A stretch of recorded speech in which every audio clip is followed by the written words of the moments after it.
کفار مشرکین مکہ ان کا زور اس بات کے اوپر ہے کسی طریقے سے اللہ کے نبی صلی اللہ علیہ وسلم کو شہید کر دیا جائے تاکہ مسلمانوں کا زور ٹوٹ جائے۔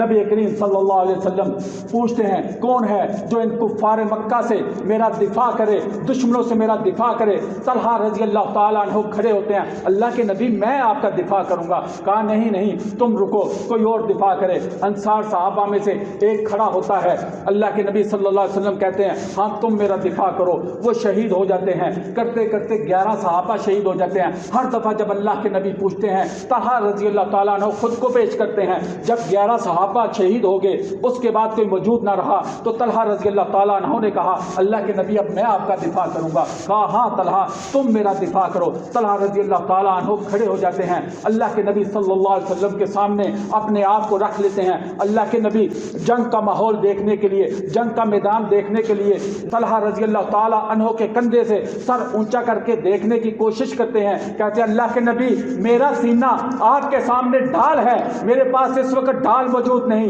لیکن میرا سینہ آپ کے سامنے ڈھال ہے۔ اللہ کے نبی اپنے سر کو اونچا نہ کیجئے، کہیں ایسا نہ ہو کوئی اڑتا ہوا تیر آپ کی طرف آئے اور آپ کے چہرہ مبارک کو زخمی کر دے۔ آپ کی جان مبارک ہمیں اتنی عزیز ہے، اللہ کے نبی اپنے چہرہ مبارک کو وہ میرے سینے کے پیچھے رکھیے۔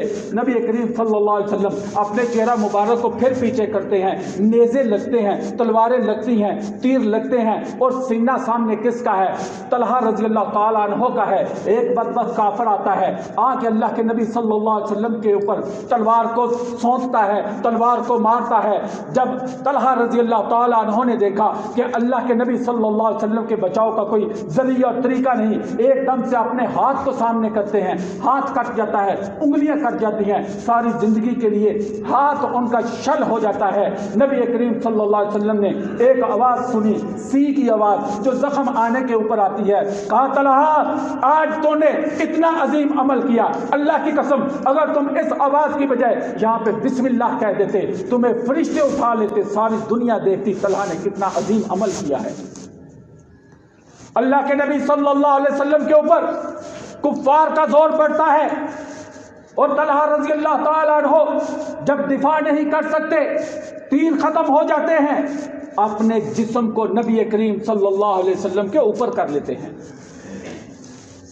تلواریں آ رہی ہیں، نیزے آ رہے ہیں، ان کے جسم کے اندر پیوست ہو رہے ہیں، لیکن طلحہ رضی اللہ تعالیٰ عنہ وہ اف کرنا تو ایک طرف، صحابہ کہتے ہیں اللہ کی قسم ہم نے طلحہ رضی اللہ تعالیٰ عنہ کو دیکھا جب اللہ کے نبی صلی اللہ علیہ وسلم کی ڈھال بنے ہوئے تھے، تو ان نیزوں، ان تلواروں، ان تیروں کے زخموں کے باوجود طلحہ رضی اللہ تعالیٰ عنہ نے جنبش تک نہ کی، ہلے تک نہیں، کہ میرے نبی صلی اللہ علیہ وسلم ان کو تکلیف نہ پہنچے کہ میرا صحابی زخمی ہو رہا۔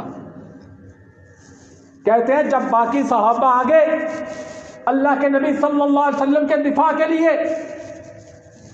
تو طلحہ رضی اللہ تعالیٰ عنہ گر گئے، بے ہوش ہو گئے۔ نبی کریم کہتے ہیں اپنے بھائی کو اٹھاؤ، اس نے اپنے اوپر جنت واجب کر لی ہے۔ آج اس نے نبی کا دفاع اپنی جان سے ایسا کیا ہے کہ اللہ رب العزت نے طلحہ کے لیے جنت کو واجب قرار دے دیا ہے، طلحہ جنتی ہے۔ کہتے ہیں ہم نے طلحہ رضی اللہ تعالیٰ عنہ کے زخم گنے، 72 زخم ان کے جسم کے اوپر لگے ہوئے، 72 زخم۔